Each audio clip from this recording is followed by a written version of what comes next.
Hello everyone. Today I would like to begin by talking about one of my all-time favorite shows, Who is America? Now, if you're not familiar with the show, it stars Israeli-British comedian Sacha Baron Cohen, who disguises himself as various characters, whether they be a wealthy Italian playboy, a stereotypical left-wing professor, or my personal favorite, an Israeli anti-terrorism expert, as well as a variety of other characters, and then goes out into the real world to trick celebrities, politicians, and normal people into saying or doing something stupid, racist, or revealing to their corruption. And would you believe it, most of the idiots he exposes are right-wingers, such as Jason Spencer, a Georgia state-level representative who was forced to resign for mocking Chinese people, taking a photo up a woman's burqa, screaming the N-word, and exposing his ass on television. In another case, he got an entire town hall in Kingman, Arizona, to reveal their hatred for both Muslims and black people. And this wasn't even Baron Cohen's first rodeo. In the past, he has also done similar work with characters such as Ali G, Borat, and Bruno. So now, you may be thinking, exposing people for being idiots for comedy seems easy enough, so why haven't right-wingers tried doing it with people on the left? And that's a bit of a trick question, really, because in reality, they do.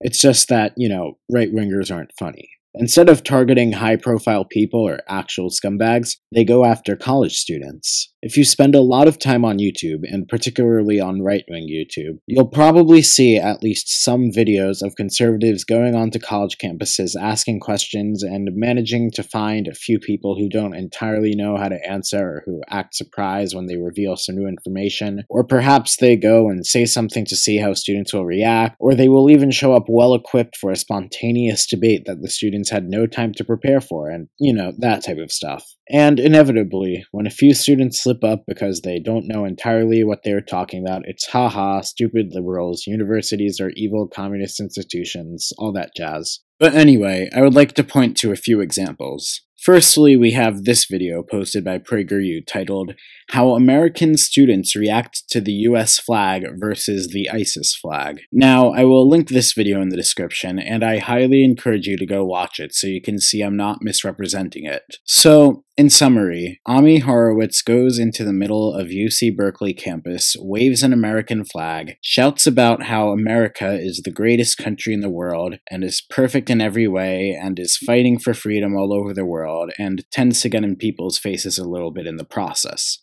And surprise, surprise, most people choose to ignore him. But a few people do express disagreements with him. Then, to contrast, he pulls out an ISIS flag, God knows where he got that from, and starts waving it in the middle of the campus, claiming that ISIS is fighting for peace and freedom, and talking about how much he hates America. And would you believe it, most people once again ignore him, but this time we see a few people showing support. So obviously the conclusion here is that college students hate America and love ISIS. However, if you've been to college recently, you've probably noticed that most students don't actually, support ISIS, and neither do most professors, so what's the deal with that? Well, reconsider it the following way. If some middle-aged looking dude just walked into the middle of campus waving an American flag, awkwardly stood there and shouted about how America is infallible, and got in people's faces, how would you expect people to respond? And then consider this. If some middle-aged looking dude just walked into the middle of campus waving an ISIS flag and awkwardly stood there and shouted about how great and peaceful ISIS is, how would people react then?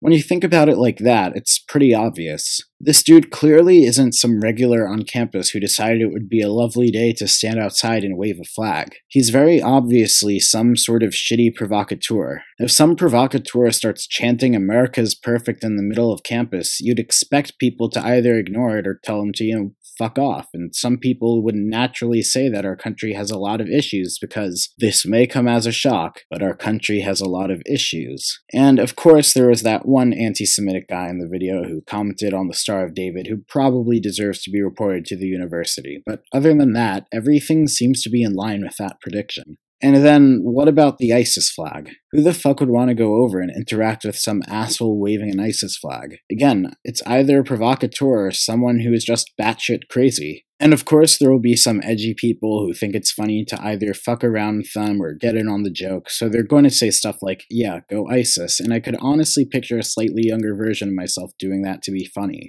I would also like to show briefly the following clip from the end of the video.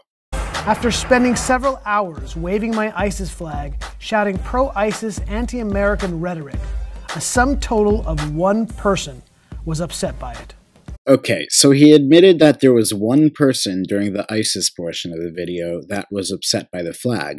But if you'll notice in the video, he doesn't include that person. And this leads me to believe that there were even more people whose reactions perhaps go against Horowitz's narrative that were simply edited out of the video. And now I would like to talk a little bit about Steven Crowder. Now, Steven Crowder's recently had this bit going on where he goes to campuses, sets up a table, and baits people into sitting down and having a mostly one-sided debate with him that they weren't prepared for. Now, of course, this is all fun and games until he loses a debate and gets called out for acting. But instead, I would like to focus on one of his older videos from 2009, which I used to watch on repeat when I was a conservative, titled UC Berkeley Hippies. Filthy hipsters everywhere. You know, nice on-the-nose title there. So essentially, he goes to Berkeley, he asks students things they fail to answer, he shows a professor saying some incorrect things, and smugly celebrates how hard he owned the libs. There will once again be a link in the description, so I recommend you watch it so you can see I'm not misrepresenting it. Steven starts out by asking students who their favorite president is, and most of them say Lincoln. He then asks them which party Lincoln was part of, and a total of 3 people are shown to not know. Of course, the implication is that we are supposed to say college students are dumb, universities are brainwashing people, the dirty liberal commie hippies are taking over. Except here's the thing. Most people don't study Lincoln in college, or even many of the basics of American history for that matter. And that's for the same reason that people in college don't take Algebra 1 or learn how to read. It's because that's the stuff they're supposed to teach you in grade school before you get to college. Now, sure, maybe some majors may need you to take courses in American history where that type of stuff is mentioned, but in that case, it's entirely dependent on the major. If you want to fix that problem, the solution is to standardize the curriculum in public schools nationwide so that everyone learns about Lincoln. And the same goes for the part where the students cannot answer questions about the Great Depression. After this, of course, he then decides to ask the students about gun laws, except he tricks them by using the incorrect terms because, you know, obviously if you don't know all the fancy gun lingo, you are not at all fit to support common sense gun regulations. And then there's this little part at the end of his video I would like to play now. But amidst all of this, there was one fine example, one glimmer of hope. Who is your favorite president and why? Thomas Jefferson. Finally, a couple of smart dames. Now, this little ending section would seem to imply that liking Jefferson makes you smart, whereas liking Lincoln does not. So this leaves me with just a little question, which is simply, why? I mean, Lincoln was undoubtedly one of the most important presidents in our nation's history. He stood against slavery, led the Union to victory in the American Civil War, and ultimately ended slavery in the United States. How exactly did Lincoln rub Crowder the wrong way to the point where he thinks Jefferson good, Lincoln bad? And, you know, I thought Republicans were the party of Lincoln. So, Crowder, what exactly is wrong with Lincoln here? But anyway, at this point in the video, you probably have a question. Shmoogle, this video is titled Conservative Creeps on Campus and the Green New Deal, and all of these takedowns of conservative creeps on campuses are fun and all, but we haven't gotten to the Green New Deal yet, so what's going on here? Well, I wanted to do a video discussing misconceptions about the Green New Deal, and I decided that I wanted to respond to a video made by Campus Reform titled Students Love Green New Deal ... until hearing what's in it. And I figured a good way to get into it would be to talk about how weird all of these conservative provocateurs on campus are, because Campus Reform is really no different. But anyway, as usual, I will link Campus Reform's video in the description of this one so you can all go check it out to be sure I'm not misrepresenting it. Okay, so now that I'm assuming you have all watched Campus Reform's video, I would like to respond to it. in summary, Cabot Phillips from Campus Reform goes to the University of Miami campus, asks people their opinions about the Green New Deal, and then reveals some startling facts about the Green New Deal to get the reaction of the students who claim to support the bill. But we should be clear as to what he is referring to when he talks about the Green New Deal. So this video I'm responding to went up on February 11th, 2019. Therefore, I believe it is fair to use what is the most recent and official version of this bill, which is the official House resolution taken straight from Congress.gov, which was introduced on February 7th, which was 4 days prior to Campus Reform's video release. And I will be linking the bill in the description so that you can read it for yourself. Now, a common claim made by conservatives is that Ocasio-Cortez's website briefly had the original plan, which did include some material that is different than what the bill says.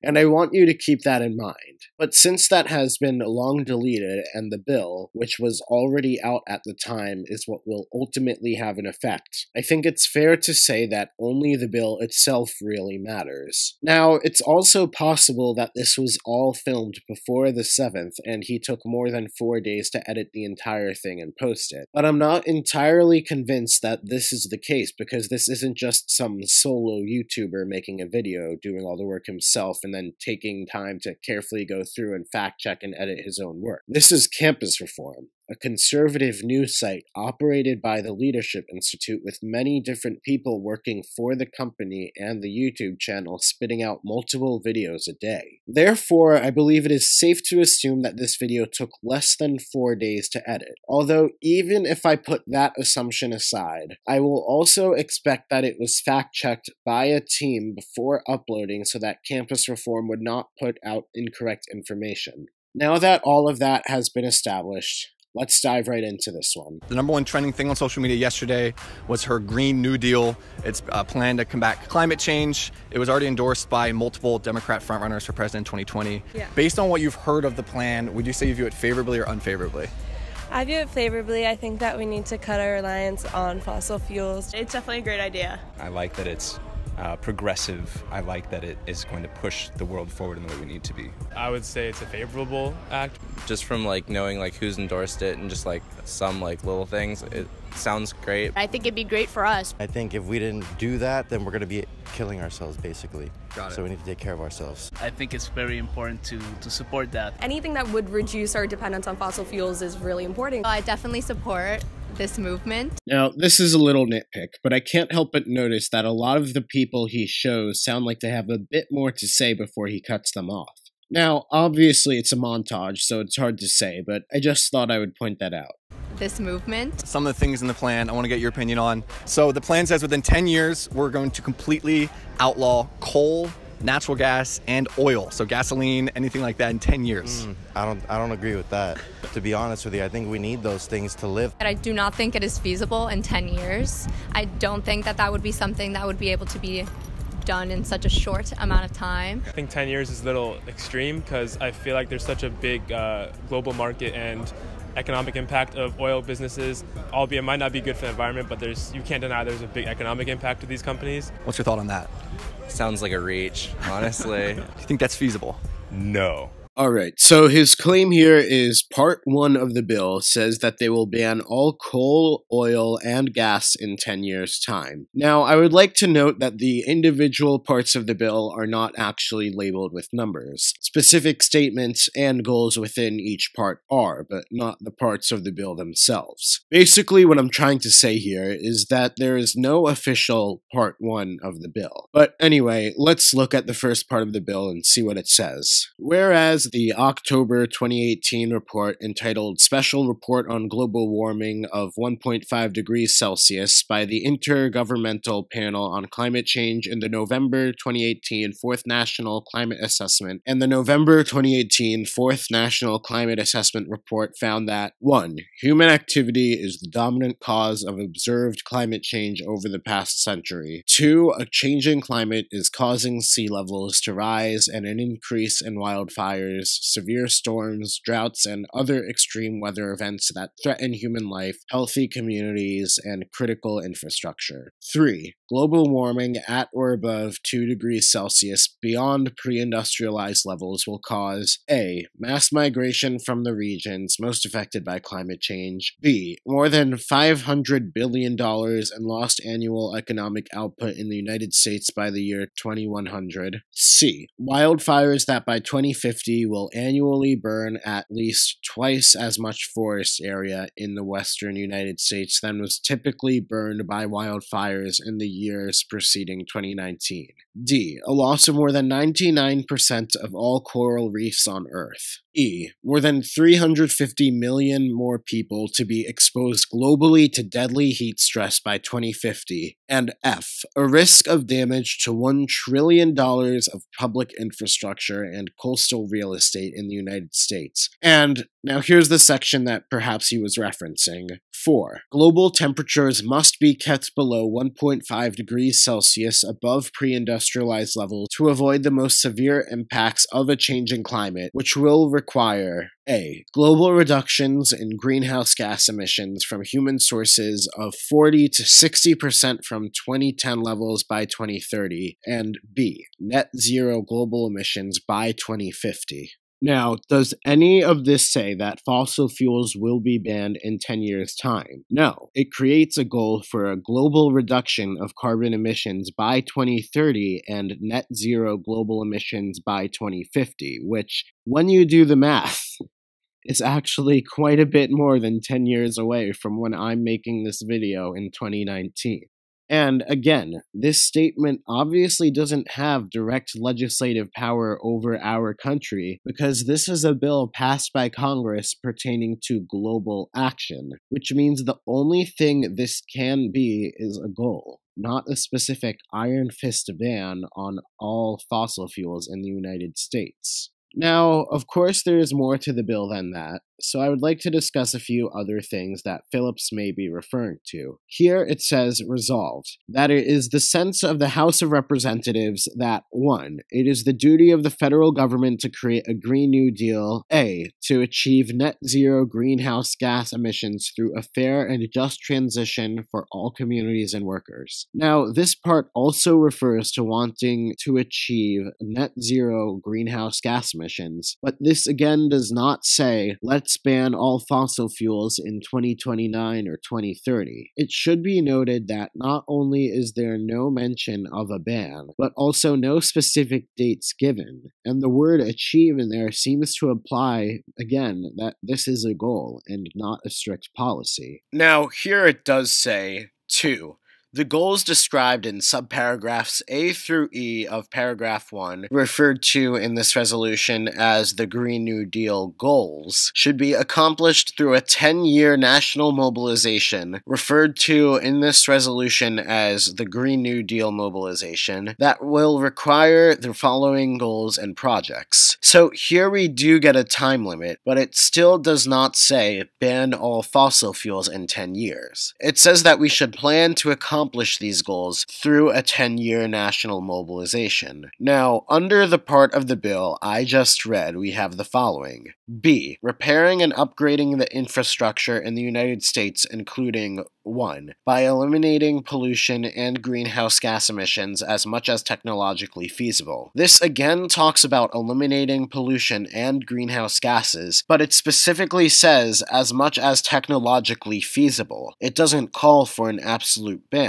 It says we should work to reduce it as much as we can. F, G, and H also have the same little technologically feasible clause with regards to reducing pollution from industry, farming, and transportation, with both G and H even having more specific ideas on how to improve it. And in addition to that, the bill actually also mentions other ways of achieving less pollution in the same section, such as J, which mentions restoring ecosystems and using low-tech solutions, and M, which mentions identifying other sources of pollution. So there's really nothing in this bill to indicate that we're just going to ban all fossil fuels in 10 years' time automatically, no matter how reliant we may be on them at that point. So, Mr. Phillips, what is your next point you would like to make? If you're unwilling to work, we will still supply help for your salary and help for a living wage. Nah, Absolutely not. If you're not willing to contribute to society, then I don't think that the people who are contributing should pay for you. So I disagree with that. I feel like it kind of sends the poor message of, you can just get away with not doing anything and, getting money. It's kind of stupid. I don't like that personally. Unwilling isn't the best way to go about things. Like, I don't want to go to college, but I have to get a job, so. Everyone needs to contribute. That's the only way society works. I don't know about that one. I think that if you're unwilling, that I don't know if you should receive money for that. If you didn't want to go to class, if you were unwilling to go to class, should I still give you a good grade? No. Yeah, people definitely need a job and need to work. Alright, so now the claim is that part 2 of this bill is, put in quotation marks, economic security to those unwilling to work. And I figured, alright then, since that is supposedly a direct quote from the bill, let's see where in the bill it says that. So I looked it up using Command F, and to quote Paul Joseph Watson, imagine my shock when it said, not found. So then I thought, okay, perhaps that exact quote was not used. So instead I searched unwilling, and sure enough, nothing came up. Then I searched work, and I found a lot of stuff about stagnating wages despite increasing worker productivity rates, low-income workers, workplace conditions, yet nothing about people unwilling to work. Although when you put in economic security, you do actually get some results. The first result is this. Whereas the House of Representatives recognizes that a new national, social, industrial, and economic mobilization on a scale not seen since World War II and the New Deal era is a historic opportunity, 1. To create millions of good, high-wage jobs in the United States, 2. To provide unprecedented levels of prosperity and economic security for all people of the United States, and 3. To counteract systemic injustices. Now, in this section, it does mention providing economic security for all people of the United States, but to say that definitely includes people unwilling to work is a bit of a stretch. It then says, now, therefore be it resolved that it is the sense of the House of Representatives that 1. It is the duty of the federal government to create a Green New Deal, A. To achieve net zero greenhouse gas emissions through a fair and just transition for all communities and workers, B. To create millions of good, high-wage jobs and ensure prosperity and economic security for all people of the United States. So that also mentions ensuring economic security for all people, but again, notice the strong emphasis on high-wage job creation in the exact same clause. The economic security thing isn't about helping people unwilling to work. It's about providing people with jobs as well as a social safety net in case they face financial issues. And you see that again the final time they bring up economic security at the end of the bill, where it says, providing all people of the United States with 1. High-quality healthcare, 2. Affordable, safe, and adequate housing, 3. Economic security, and 4. Clean water, clean air, healthy and affordable food, and access to nature. But you may be thinking, well, surely there's more in the bill pertaining to those unwilling to work besides what you searched. Well, I actually have read the entire bill through as well, and no, I didn't find anything supporting his claim. Eliminating almost all air travel with high-speed rails. What's your thought on that? I feel like it's kind of the same one. I feel like 10 years is a little extreme for that. I don't think it should be eliminated altogether. I think it's definitely, it can be an option. I think the more options we have, the better. I think that's drastic. I haven't heard of that one yet.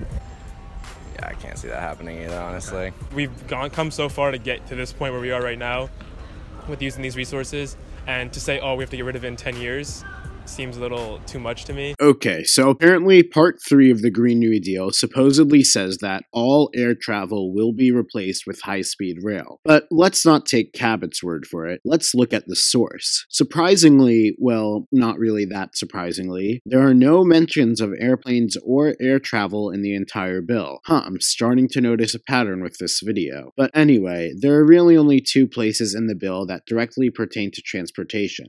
The first is, whereas the United States is currently experiencing several related crises with 1. Life expectancy declining while basic needs such as clean air, clean water, healthy food, and adequate healthcare, housing, transportation, and education are inaccessible to a significant portion of the United States population. So basically, that's just a generic statement saying we have a lot of problems with our country. One of them is our shitty transportation system. Let's solve it. The other time it brings up transport is a section I briefly glossed over with regards to the first point, which says that the Green New Deal mobilization project will include H. Overhauling transportation systems in the United States to remove pollution and greenhouse gas emissions from the transportation sector as much as is technologically feasible, including through investment in 1. Zero-emission vehicle infrastructure and manufacturing, 2. Clean, affordable, and accessible public transit, and 3. High-speed rail.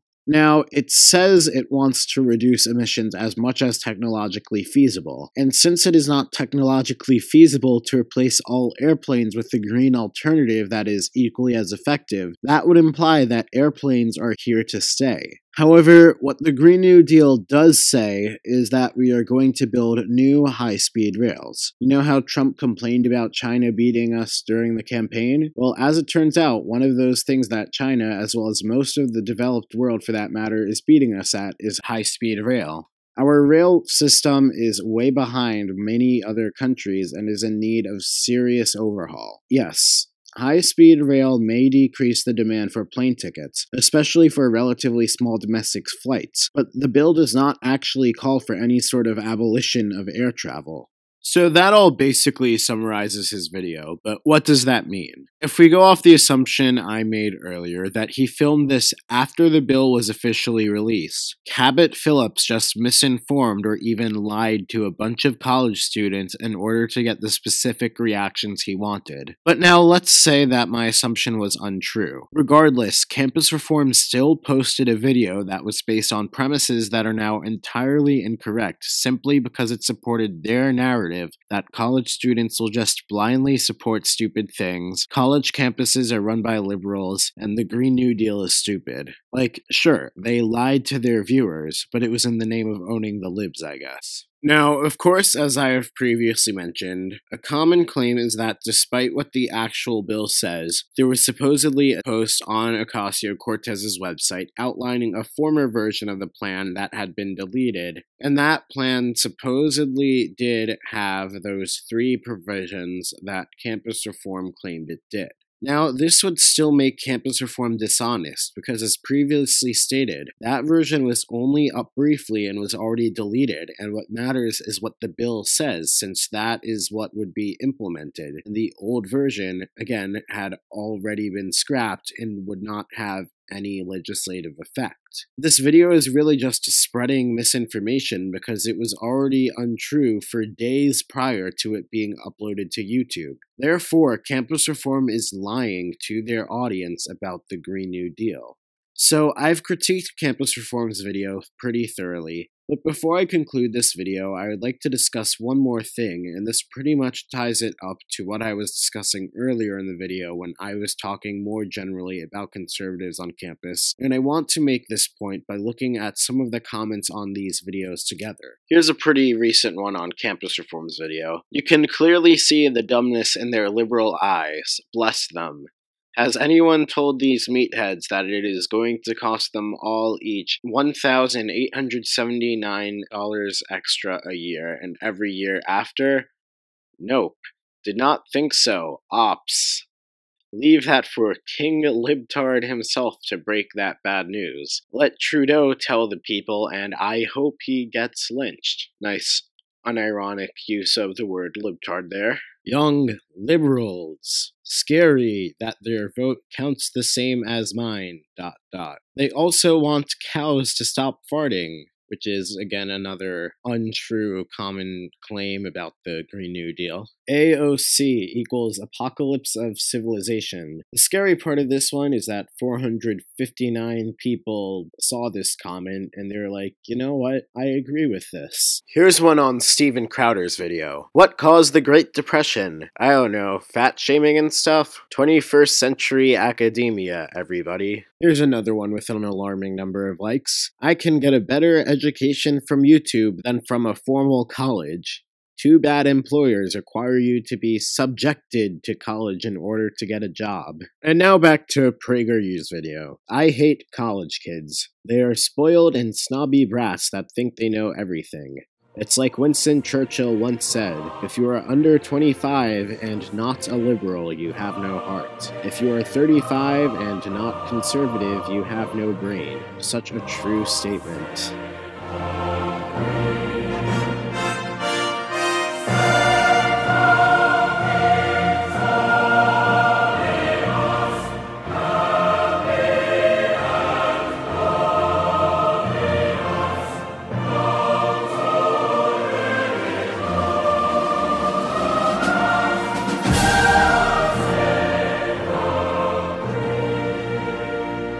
And here's one final one. Someone once said, USA would never be destroyed by an outside force, but from the inside. Of course, implying that these college students and academia are going to be the thing that destroys America. Now, why am I showing these comments? The first point I'm trying to make here is that as dumb as these videos are, people are actually taking them seriously. The next point I'm making is that these people are pretty much all saying stuff along the lines of, college students are stupid, fuck academia, the liberals are taking over campus, and the universities are going to destroy America. And frankly, I find that a little bit alarming, to be honest. As long as the right has existed, they have gone after academia, whether it be the Frankfurt School or UC Berkeley, often using them as a scapegoat for society's problems, and you see the right doing the same thing right now with these videos targeting college students. And they use college campuses as a playground to provoke students into giving the responses they need to support their narratives. If you are a college student and you see some guy on campus trying to start a debate or interview you and you are not entirely sure you are prepared, don't be sucked in by the bait. If you do choose to engage,